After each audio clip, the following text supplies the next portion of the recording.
Bonjour. Aujourd'hui, donc, on va parler de la compétence interculturelle.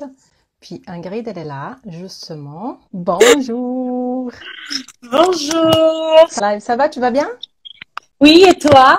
Ouais, ça va, ça va. Cool, trop Ça fait bien. du... Oui, ça fait du bien de te... Donc, on va parler aujourd'hui de la compétence interculturelle. D'accord? Donc, on va expliquer un petit peu de quoi il s'agit, pourquoi c'est important et tout. Que nous, on est toutes les deux brésiliennes et parler en français entre nous, c'est difficile.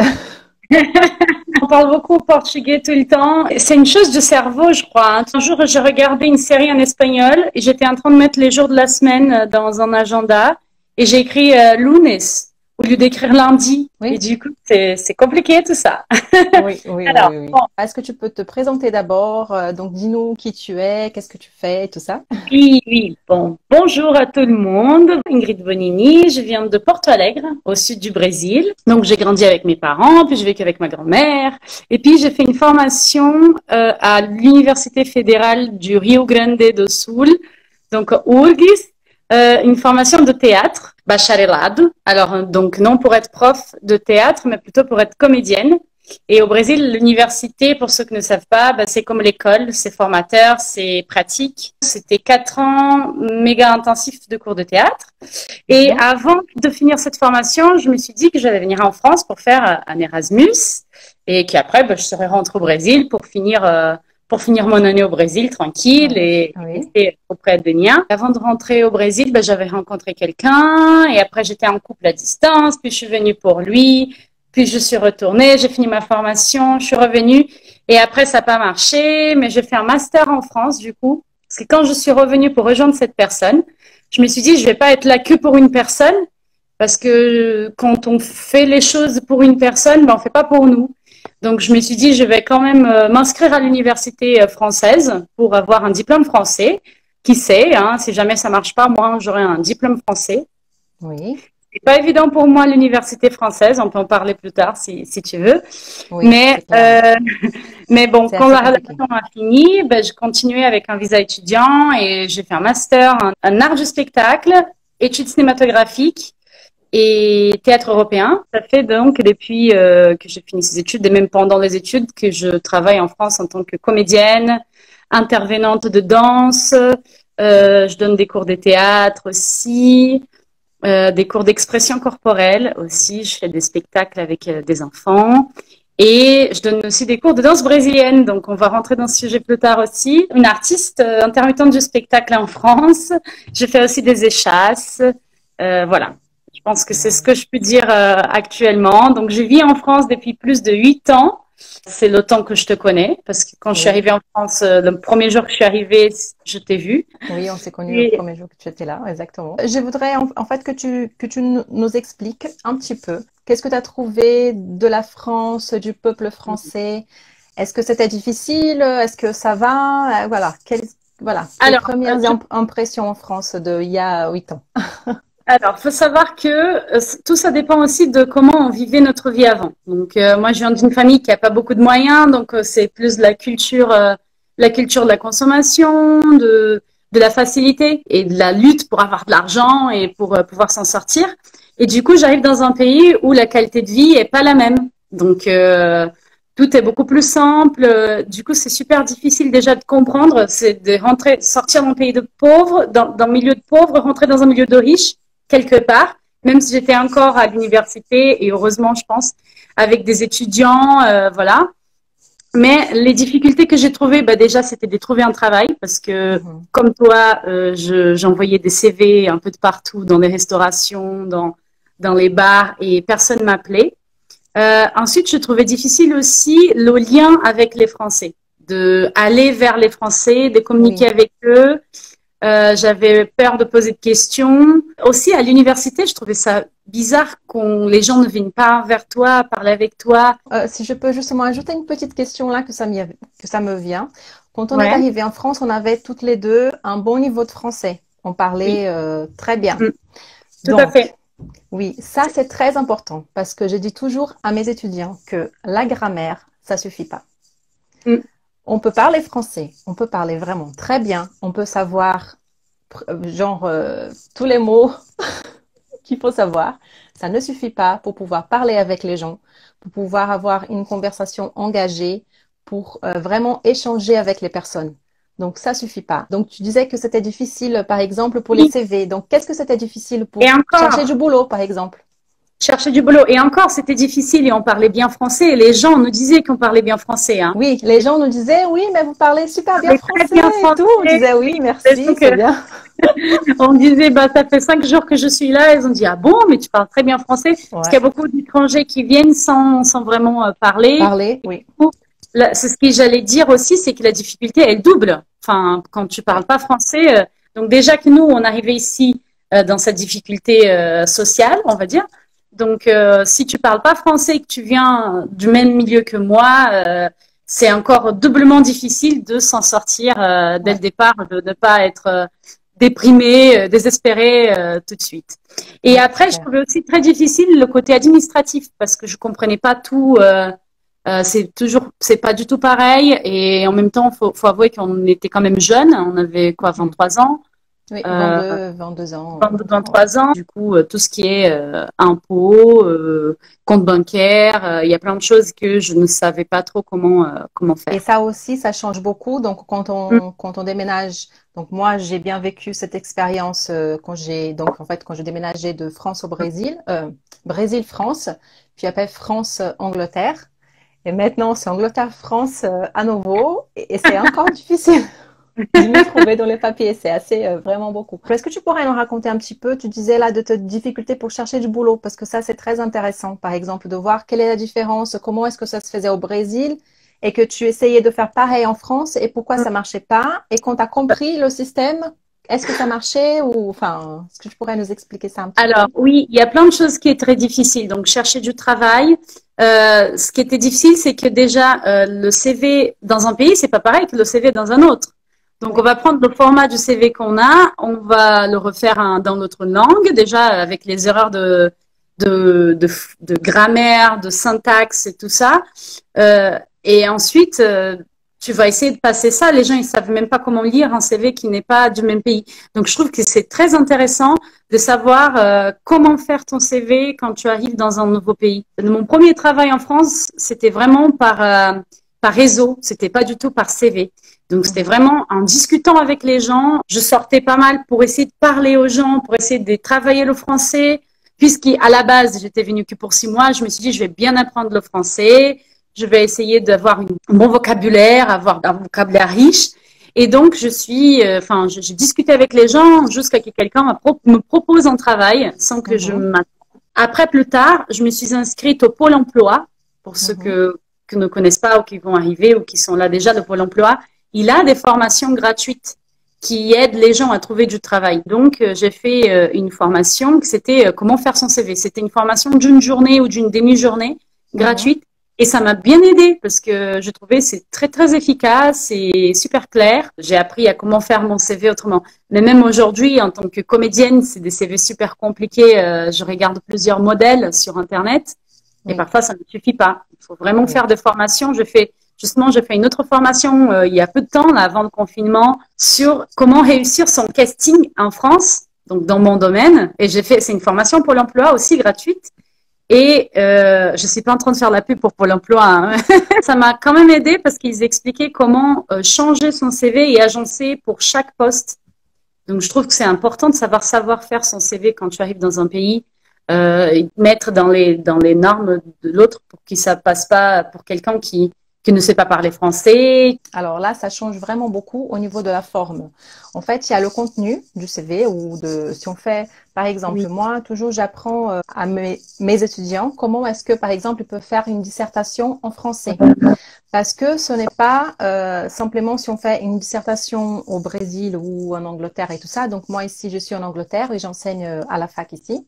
Et quand j'ai vu la qualité, en fait, c'est pas la qualité des idées, d'accord, de Oui. mes étudiants ici, parce que les idées, elles sont très bonnes, elles sont dans le papier. Mais en fait, si en français le lit, il va pas comprendre. Donc moi, avec ma compétence interculturelle, je fais un peu l'effort pour écouter ou lire et dire, ah oui, donc cette personne elle a voulu dire ça, mais une personne qui n'est pas vraiment, je sais pas, qui n'est pas concernée ou qui simplement elle va lire comme ça dans la vitesse, elle va pas faire cet effort, donc elle va pas comprendre parce qu'il y a une question de forme aussi. Donc si la forme, donc c'est 50% c'est la forme et 50% c'est le contenu.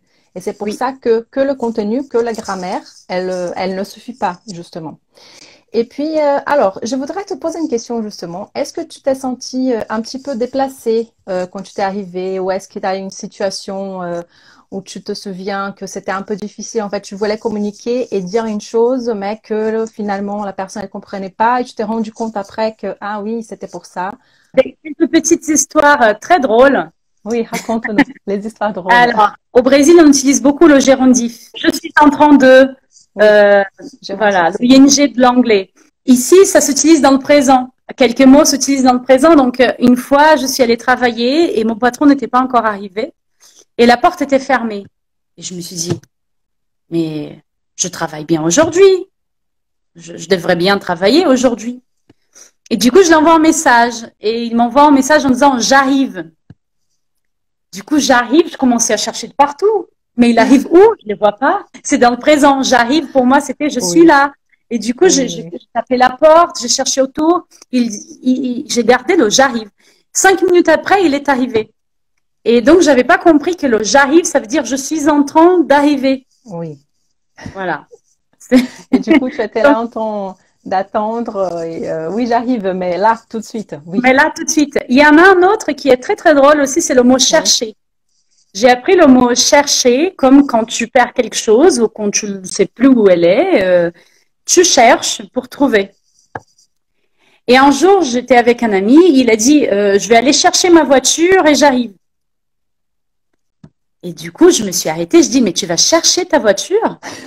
Mais tu sais pas où tu l'as garée, où tu l'as garée? Il a dit, si, si, je sais bien où je oui, la gare. c'est clair. Et je Oui, dis, c'est trop bien. bah, pourquoi tu vas la chercher alors? Bah, parce que je vais la chercher. Normal, je vais la chercher. Et moi, je dis, non, mais c'était très drôle parce que lui, il comprenait pas ce que je voulais dire et moi, je comprenais pas ce qu'il voulait dire. Oui, Et du coup, il a dit, bah non, je vais aller la chercher, je vais aller la prendre. Et du coup, je dis, d'accord, mais tu sais bien où tu l'as garée. Il dit, bah oui, ok. Mais ça continue, ça continuait de j'imagine travailler dans ma tête, ce la mot de situation. chercher. Ouais, et pareil, des situations très drôles, genre où je travaillais dans un bar et à la fin, il fallait qu'on nettoie. Et il y avait un seau quelqu'un devait remplir de l'eau et une fois que le seau était plein, je devrais prendre le seau et partir avec. Et là, j'ai vu le seau et je demandais à la personne, je pue? Et la personne, et ils se sont éclatés de rire. Et je dis, mais pourquoi vous riez? Je pue pas. Ils ont rigolé. Oui, Ils ont dit, c'est je peux. C'est je du verbe peux, ouais. pouvoir. Ils ont dit, bah, pu, c'est quand tu, Je sens mauvais, oui. je sens mauvais. Donc, le verbe puer et le verbe pouvoir. Et donc, Oui, c'est là où tu avais parlé dans notre live qu'on avait fait dans ma chaîne, qui parfois, il faut vraiment savoir bien articuler parce que ça peut changer le oui, sens des mots. Voilà, donc ça, oui, c'était des situations assez drôles que j'ai vécues avec le problème de langage, on va dire. oui. Oui, exactement.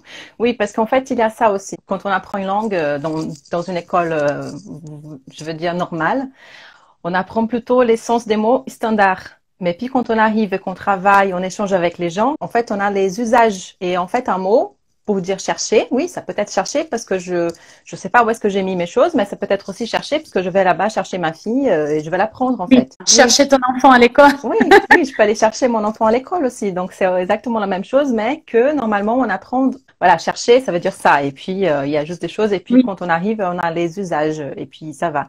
Et tu disais aussi au début que tu as eu un petit peu de difficulté pour échanger avec les Français. Tu as trouvé que c'était oui. difficile. Et qu'est-ce que tu as trouvé difficile au début, par exemple? Parce que là, maintenant, Ben, je sais que tu n'as pas de difficulté de faire ça, mais avant, oui. non. Ce que je trouvais difficile, je pense que c'est normal quand tu rentres dans une nouvelle langue, dans un nouveau pays, parce que les gens parlent vite aussi, du coup, tu as ça aussi.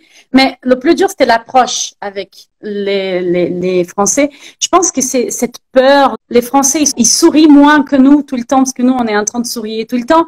Donc Ouais, ça fait de nous quelqu'un d'avenant. C'est que dès qu'on est en train de sourire, les gens, ils sentent dans ce sourire une ouverture, hein, pour venir parler avec nous. oui. Quand une personne est sérieuse, tu as un peu plus du mal à aborder cette personne. Tu peux avoir un peu peur quelque part. Et donc, il y avait ça, et avec à l'école de théâtre, enfin, c'était pas une école de théâtre, déjà, c'était une fac, et en France, faut savoir, c'est différent du Brésil.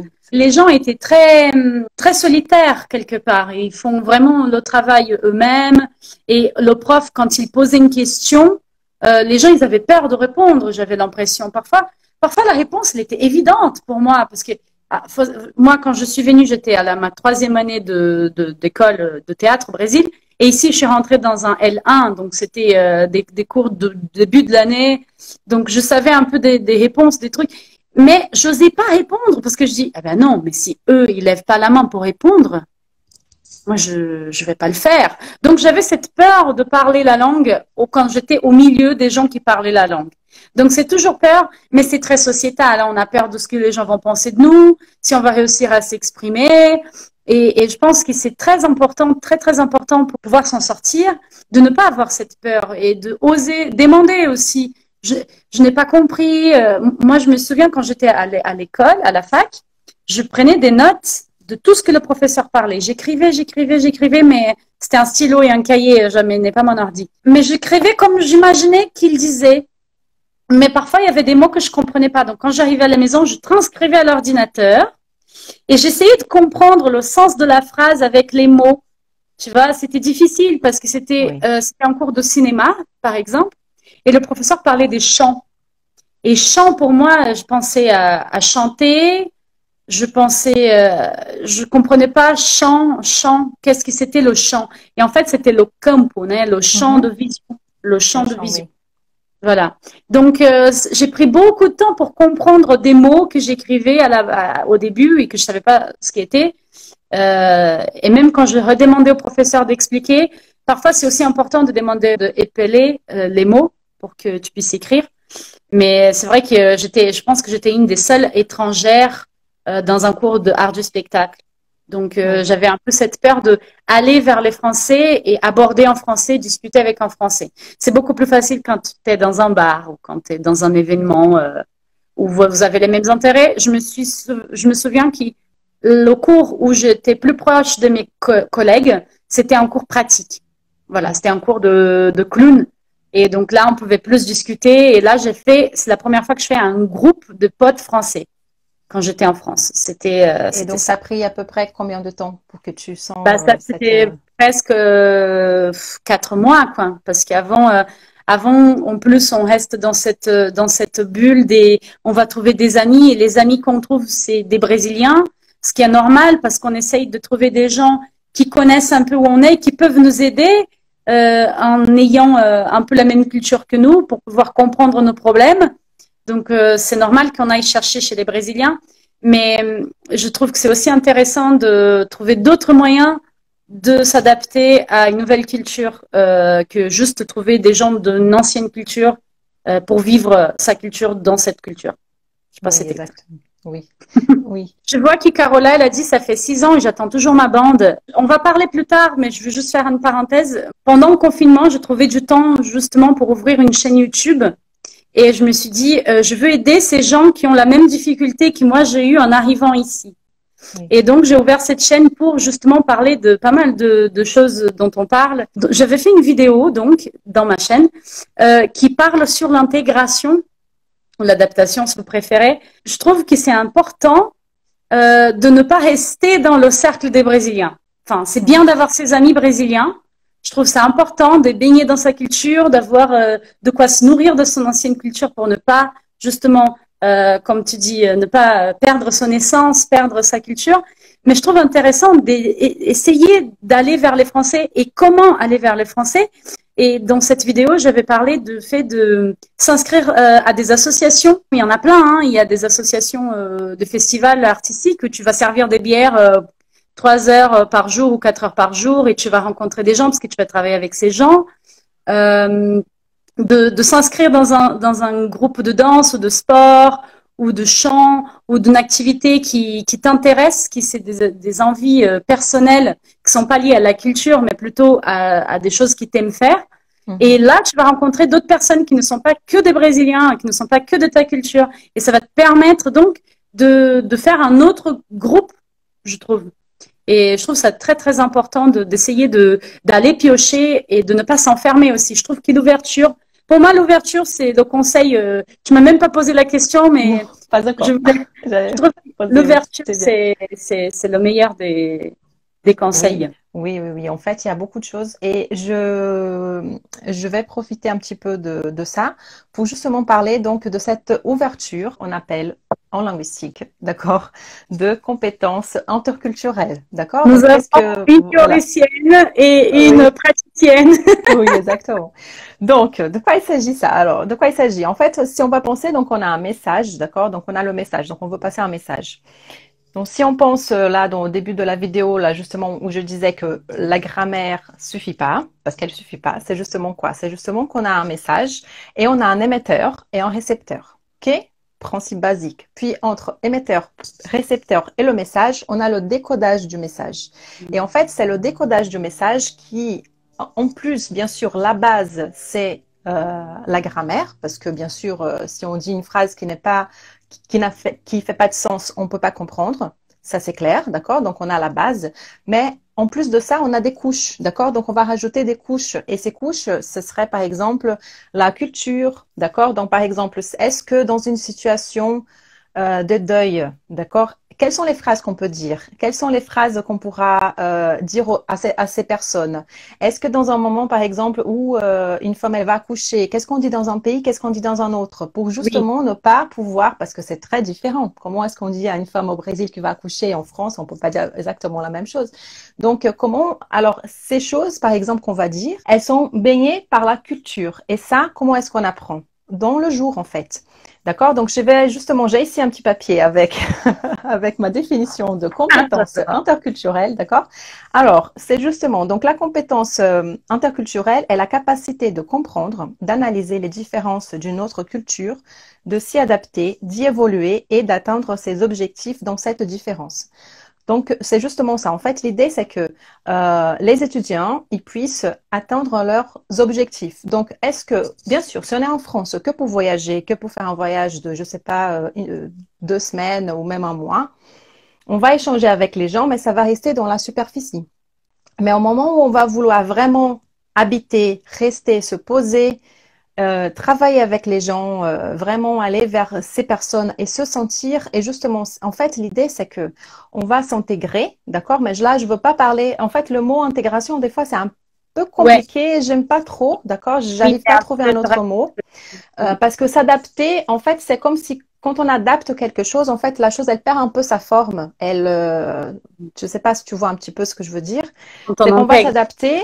Oui, intégrer, adapter, c'est un mot, mais je sais pas exactement. En fait, c'est l'idée, c'est de, oui, on fait partie de ça, mais on est toujours un être, d'accord? Donc, on va pas ne plus être brésilienne, par exemple, dans notre essence. Mais on reste encore justement dans cette culture en fait et on va pouvoir échanger avec les gens et se sentir ouvert justement. Et puis, donc je voudrais savoir, qu'au long du temps, qu'est-ce que tu as trouvé que tu as pu faire par exemple pour t'ouvrir, d'accord? Parce que moi justement j'ai des idées qu'on fait en classe avec les étudiants. C'est Hmm. clair qu'on fait en classe pour pouvoir, quand ils arrivent en France, se sentir moins étrangers, justement, se sentir plus intégrés parce qu'ils vont déjà comprendre et être ouverts. Mais toi, quelles sont tes astuces? Qu'est-ce que tu as vécu, que tu as fait, par exemple, comprendre que voilà, je vais m'ouvrir plus. Donc, tu disais de participer à des événements associatifs. C'était une Oui, chose.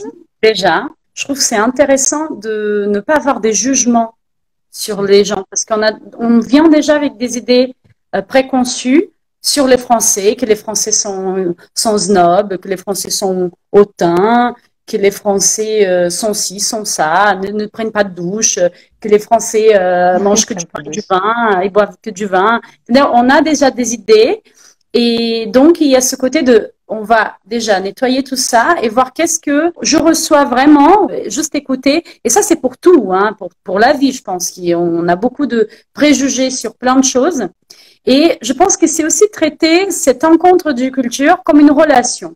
C'est une relation comme toutes les relations. Je pense qu'il faut écouter l'autre, exprimer ce que tu ressens et voir quel est le mieux que tu peux en tirer de ces deux choses. Oui. Par exemple, le repas à table.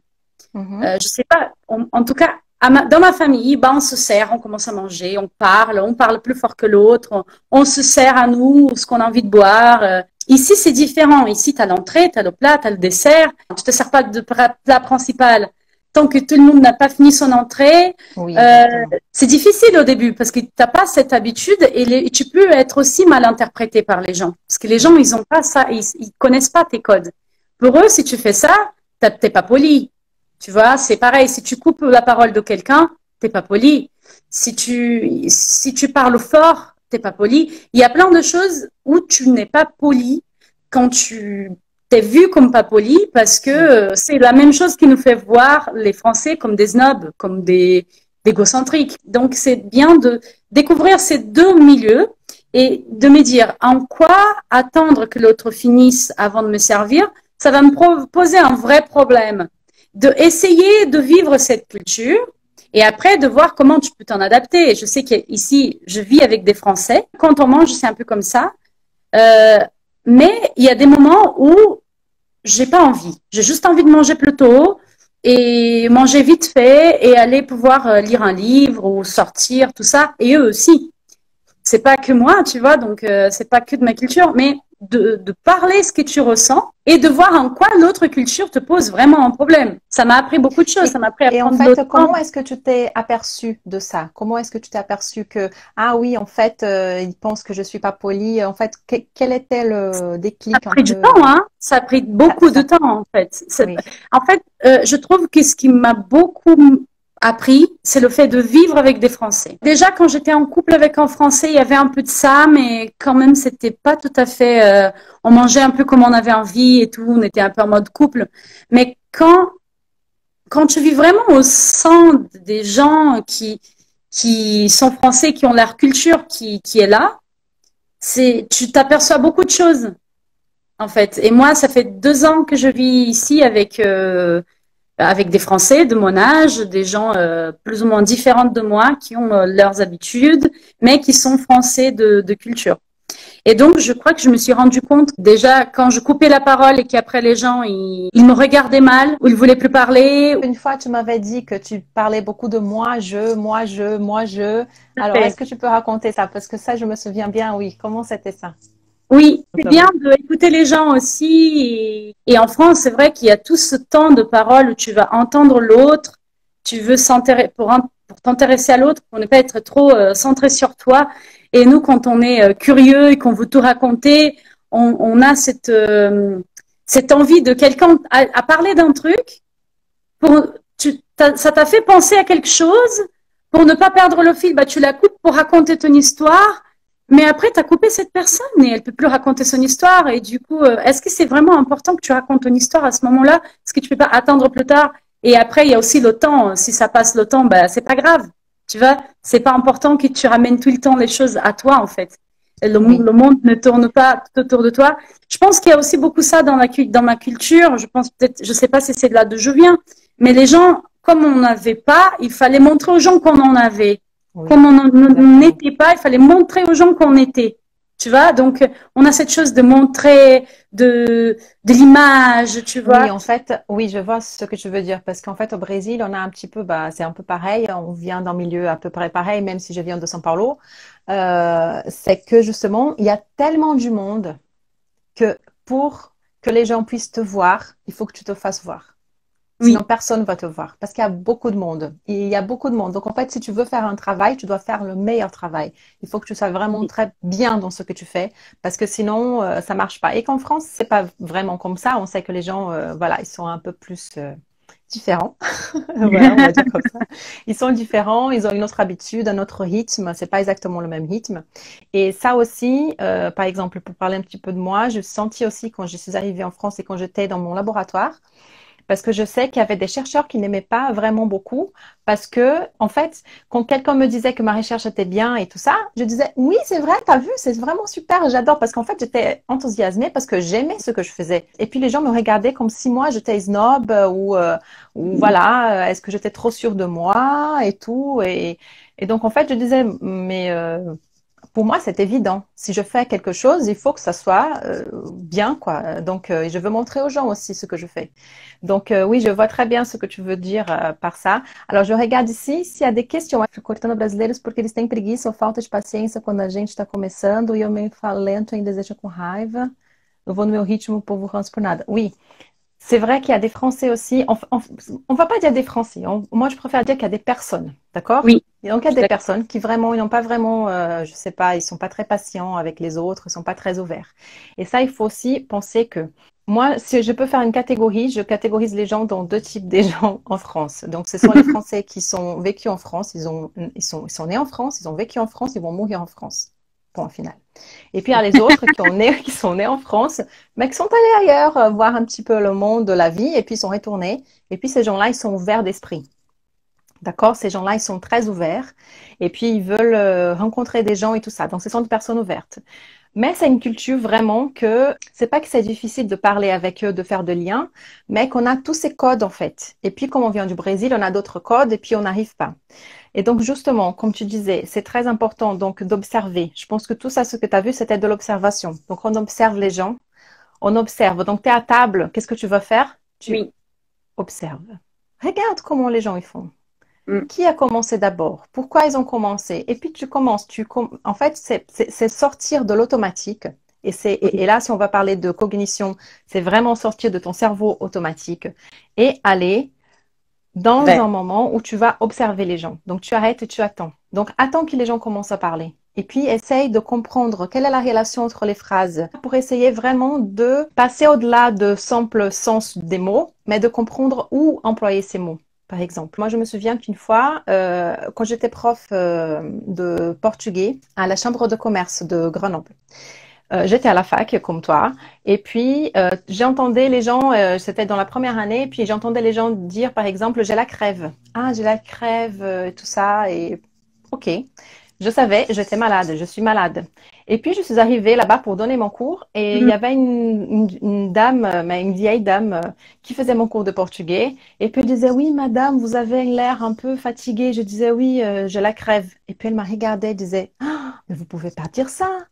Et je disais, oh mon Dieu, qu'est-ce que je fais? Je disais juste que j'étais malade. Et puis, elle disait, non, mais ce sont les jeunes des quartiers qui parlent comme ça. Vous pouvez pas parler comme ça. Et que là, je disais, ah, ok, oui, merci, oui, je suis malade. Mais en fait, parce que j'avais pas compris que les gens de la fac étaient genre des jeunes et que c'était pas même des gens de quartier. Elle était encore très parler au-delà de ça, mais et que c'était justement le fait que on a un langage, il faut parler d'une façon parce qu'on est avec entre amis, entre potes, et que dans une autre situation, on a parlé d'une autre façon complètement différente, et que je pourrais jamais dire à cette dame que j'avais la crève. Donc et encore, elle disait ah oui, c'est parce que vous savez pas et tout, c'est machin et truc. Voilà, des choses comme ça qu'on apprend. C'est par exemple le vouvoiement déjà qui n'existe pas. Enfin, ça existe dans un autre sens, mais en France, il faut savoir que les professeurs, il faut vous voyer, que les gens que tu connais pas, il faut vous voyer, et c'est pas évident à comprendre dès le départ. Oui, exactement. Il y a une personne ici qui dit dans ses jours garçon, qui dit qu'elle a fait la bise à la coiffeuse. Ah oui, mais moi, ça m'est arrivé aussi, hein, de faire la bise des gens que tu connais pas. Oui, oui, parce que nous, on fait assez normal, on dit aux gens oui, bonjour et tout, c'est clair. Une fois, je faisais un cours de théâtre et j'étais avec les gens et ils répétaient et moi, c'était pas mon moment de rentrer sur scène. Et il y a une personne qui est arrivée qui cherchait quelqu'un. Du coup, je suis allée lui dire bonjour et je lui ai fait la bise. Et après, elle a trouvé cette personne et mon collègue m'a dit mais attends, mais tu l'as fait la bise à la dame là? Mais tu la connais pas? Comment tu fais la bise à la dame? Je dis, bah ouais, bah, je sais pas, elle est arrivée, bah, je dis bonjour, je fais la bise. Ça se fait pas oui, trop. oui, et encore que les Français font la bise, ici en Angleterre, personne fait la bise, hein, ça n'existe pas du tout. Ah ouais, donc, oui, encore qu'en France, les gens font la bise, ça dépend des lieux, ils font la bise une fois, deux fois, trois fois, il y a ça aussi. Au moins là-bas, vous avez moins la contamination du coronavirus, non? Oui, c'est ça, ouais. Exactement. Est-ce que tu as des astuces? Donc, tu as parlé de ça. Je trouve vraiment très important ce côté d'ouverture, d'aller vers les gens et d'essayer de comprendre l'autre côté aussi, mais ça dans toutes les relations, mais notamment de prendre les cultures comme une relation, de voir qu'est-ce que l'autre me dit, même si tu donnes pas une réponse tout de suite, tu sais pas comment agir tout de suite, tu réfléchis, tu vas apprendre. Et après, tu vas voir qu'est-ce que tu peux faire pour t'adapter ou si tu veux pas du tout t'adapter aussi. Enfin voilà. Donc je trouve Oui, super important ce côté oui, de ouverture, écoute et aussi d'exprimer ce qu'on pense. Encore aujourd'hui, je demande aux gens, mais CM2, ça veut dire quel âge? Parce que le système d'enseignement, c'est pas le même système d'enseignement qu'au Brésil. Et quand ils veulent dire qu'un enfant a 10 ans, ils vont dire ah il est en CM2. Et oui, moi, je sais pas quel. C'est comme dire, il est en sexta série, il est. Et je ne sais pas. Donc, je demande toujours CM2, c'est quel âge? CM1, c'est CP, c'est quel âge? oui, Donc, c'est aussi bien de ne pas avoir peur, même si ça fait 10 ans que tu es en France, de quand même poser la question, de ne pas avoir peur, de poser des questions, de dire, je n'ai pas compris. Est-ce que vous pouvez me répéter, s'il vous plaît? Est-ce que vous pouvez exactement. m'épeler le mot? Et un conseil que j'ai utilisé beaucoup en arrivant, c'est que dès que j'apprenais un nouveau mot comme toi, tu as appris je la crève, d'essayer de l'employer après. Parce que si tu Oui. n'avais pas employé je la crève, tu n'aurais jamais su qu'il fallait pas utiliser lors d'un entretien d'embauche. C'était pas entretien d'embauche, hein. J'étais pas Oui, pris si mais c'était un justement, cours, mais mais justement, ce que je suis en train de dire, c'est que si tu n'avais pas pris à ce moment-là, peut-être que tu l'aurais dit pendant un entretien d'embauche. Et oui, du coup, ça aurait été pire. Donc, c'est bien aussi d'employer dès qu'on peut les mots qu'on apprend. Moi, j'avais soutenu mon mémoire en disant il a vachement étudié et vachement, c'est un mot qui vient du mot vache et qui ça s'utilise pas dans le milieu académique standard, oui. ni professionnel. Et donc, le professeur, pendant que je soutenais mon mémoire, il dit vous devez pas dire vachement. Et du coup, j'étais déjà super stressée. Mais je trouve que c'est intéressant d'essayer d'utiliser les mots qu'on entend pour que ça reste dans nos vocabulaires. Merci beaucoup pour tes conseils. C'est vraiment ça. Observer, employer des mots, ne pas avoir peur de demander aux gens. Ça, c'est clair que sont vraiment très conseils d'or. Et je pense qu'on peut toujours garder notre culture en faisant des choses qui sont en rapport à notre culture. Par exemple, moi, je sais que j'aime bien danser et j'aime bien bouger mes fesses et qu'en France, ça se danse beaucoup moins qu'au Brésil. Donc, je vais quand même aller chercher des soirées brésiliennes, aller chercher des concerts brésiliens. Moi, je suis comédienne, donc c'est un peu plus particulier parce que j'ai un spectacle où je parle de mon arrivée en France, de l'intégration, de la difficulté de s'intégrer où je vais chanter des chansons brésiliennes. C'est bien de quand même essayer de voir en quoi ce que tu viens d'apprendre est bien pour toi et en quoi ce qui t'avait avant c'est aussi bien pour toi et comment mêler les deux. Donc, je fais des cours de danse brésilienne pour avoir cette culture qui reste encore en moi aussi. Et ça me fait plaisir quand je finis mon cours de danser, de chanter, d'écouter des musiques brésiliennes dans une soirée brésilienne, de voir des gens qui s'intéressent à la capoeira, qui s'intéressent à la culture brésilienne, qui a de la batucada, que ce soit de la danse, la batucada ou la capoeira. Il faut, si vous avez vraiment une passion qui vous tient à cœur et qui est liée à votre culture, il faut pas la quitter, hein, surtout pas.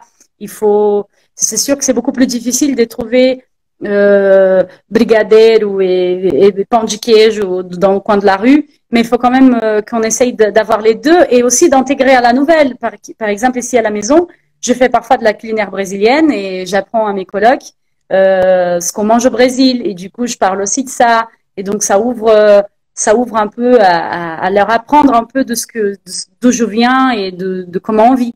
Je trouve Oui, très, très intéressant ça, de oui, garder aussi sa culture, d'avoir ses amis brésiliens, mais aussi d'avoir ses amis de l'autre culture et voir oui. comment on peut en Et, tirer le oui. meilleur à chaque fois, Et ça comme une aussi relation. oui, exactement. Et ça aussi justement, de dire aux gens, de vouloir leur montrer que, regarde, il existe du différent. Donc, toi, tu Mm, fais comme ça, mais regarde comme nous, on fait. Et que, OK, c'est bon, si toi, tu fais comme ça et moi, je fais comme ça, mais regarde, il y a des différentes possibilités. On n'est pas mhm. vraiment carré, immutable. On peut vraiment changer et être différent. Donc, oui, c'est Et clair, aussi ça, dans c'est l'autre très sens, important. aussi que quand on a vraiment notre façon de faire, après on a du mal aussi à voir comment l'autre le fait, tu vois. Et donc il y a aussi ce côté de ah ok, ouais c'est vrai qu'on peut faire de cette manière aussi. Mm. Et de voir quelle des deux manières elle te convient le plus. Et c'est pas un honte si tu préfères la manière française. Il faut pas, c'est dans l'éducation, tu vois. Et Oui, c'est pas et aussi une honte de vouloir garder ta manière de faire non plus. Tu vois, donc exactement, oui. Oui, C'est oui, dans les parce deux que sens. aussi, après aussi, on sait que au fil des années, on change déjà en tant que personne par nos événements de notre vie, mais on change aussi Oui, parce qu'on est baigné dans une nouvelle façon de faire, dans la culture française et qu'on veut, et qu'on, petit à petit, on se transforme dans une autre chose, mais que ça oui, va, si tout on à fait. reste brésilien ou français, c'est C'est pareil intégrable. avec les amitiés. Il y a des amis on avait à l'école qu'aujourd'hui tu peux pas imaginer être ami avec ces personnes parce que maintenant vous pensez vraiment très très différent parce que les choses passent et on change et heureusement et Oui. il n'y a pas de souci. Oui, exactement, oui, exactement. OK. Donc, est-ce que dans ta chaîne, tu veux parler un petit peu de ta chaîne et comment est-ce Ah que tu oui, aides les Brésiliens, par exemple? Donc oui, là, la tout à fait. chaîne d'Ingrid, je dis pour les personnes qui sont là, qui ne sont pas du Ah Brésil oui. ou qui ne parlent pas portugais, mais vous pouvez aussi apprendre à parler un petit peu portugais, regardez. C'est que donc Ingrid, elle a une chaîne qui s'appelle Aqui na França et je te laisse présenter ta chaîne et parler un petit peu de comment est-ce que tu aides justement les gens. Le Brésil, oui, c'est comme j'ai dit au milieu de la live, c'est que pendant le confinement, j'ai eu ce temps et je me suis dit, ah ben, depuis longtemps, les gens me posent des questions et j'aide les gens quand je peux. Et là, je me suis dit, pourquoi pas faire une chaîne pour aider les gens? Et donc, j'ai créé cette chaîne qui s'appelle Ingrid Bonini Aqui na France. Et donc, c'est une chaîne où je vais parler sur plusieurs sujets, où je vais parler un peu de l'adaptation, où je vais parler de Pôle emploi, où je vais parler de la carte vitale, de la mutuelle, toutes ces choses qui m'intriguaient beaucoup quand je suis arrivée. Quand je suis arrivée, je savais pas c'est quoi la carte vitale, pourquoi, c'est quoi le rapport avec la sécurité sociale et c'est quoi une mutuelle, mais j'ai déjà une assurance sécurité, je comprends pas. Donc, j'ai fait des vidéos comme ça pour expliquer ou, par exemple, récemment, lundi, j'ai publié une vidéo sur la festa junina, la fête des Mhm. Saint-Jean. Je me souviens que tous les mois de juin, cherchais voir s'il y avait des soirées, des fêtes comme ça. Il n'y en avait pas une fête de Saint-Jean comme nous, on en avait au Brésil. Du coup, il y a des choses qui sont différentes et donc j'aime bien montrer un peu comment ça se passe en France et comment ça se passe au Brésil. Et comment, si tu veux continuer de faire des fêtes dans un autre style, pour essayer, pour goûter un autre saveur, pour voir si ça te plaît ou pas. Et comment tu peux faire aussi pour faire une soirée différente, enfin, pour faire une soirée brésilienne, que ça soit de Saint-Jean ou que ça soit autrement, voilà. Donc, j'ai ouvert cette chaîne pour expliquer un peu les choses je trouve que c'est différent de parler de la France quand tu es voyageur, quand tu voyages en France, Oui. et de parler de la France quand tu y vis depuis très longtemps. Donc là, je me sentais déjà légitime d'ouvrir cette pardon. Et, euh, et du coup, bah, je l'ai ouverte pour pouvoir parler un peu de comment, parce que moi, j'étais beaucoup transformée par cette expatriation. Je trouve intéressant de parler de ça et que les gens puissent trouver un refuge aussi. Et vous pouvez vous inscrire à ma chaîne. Toutes les semaines, il y a des vidéos, des nouvelles vidéos. Au moins une, mais parfois j'en lance deux, trois. Et il y a plein de sujets. Si vous avez des idées de sujets, si vous avez besoin que je parle de quelque chose, vous pouvez aussi m'écrire et je ferai une vidéo pour parler de ça. Et en plus de ça, je demande aux gens, d'ailleurs, s'il y a des gens qui sont là, qui veulent me parler de leur expérience, vous pouvez aussi me faire une petite vidéo ou m'écrire une lettre en racontant une petite expérience bonne ou mauvaise que vous avez vécue en France. Parce que je ne veux pas non plus être la vérité absolue. J'aime bien qu'il y ait des opinions et des témoignages d'autres personnes qui me racontent aussi et je peux dialoguer avec ça. Donc, si vous avez envie de participer, vous pouvez aussi. Oui, c'est clair, super. Donc, merci beaucoup. Merci à toi aussi de Merci, m'avoir c'était invité à cette super. là. Merci beaucoup. Et puis, donc, merci beaucoup donc, à tous qui ont vu la vidéo jusqu'à maintenant et pour que ceux qui étaient là aussi avant. Donc, merci beaucoup à tous et à bientôt. À Salut! bientôt. Salut, ciao. Ciao! Ciao todo mundo! Ciao!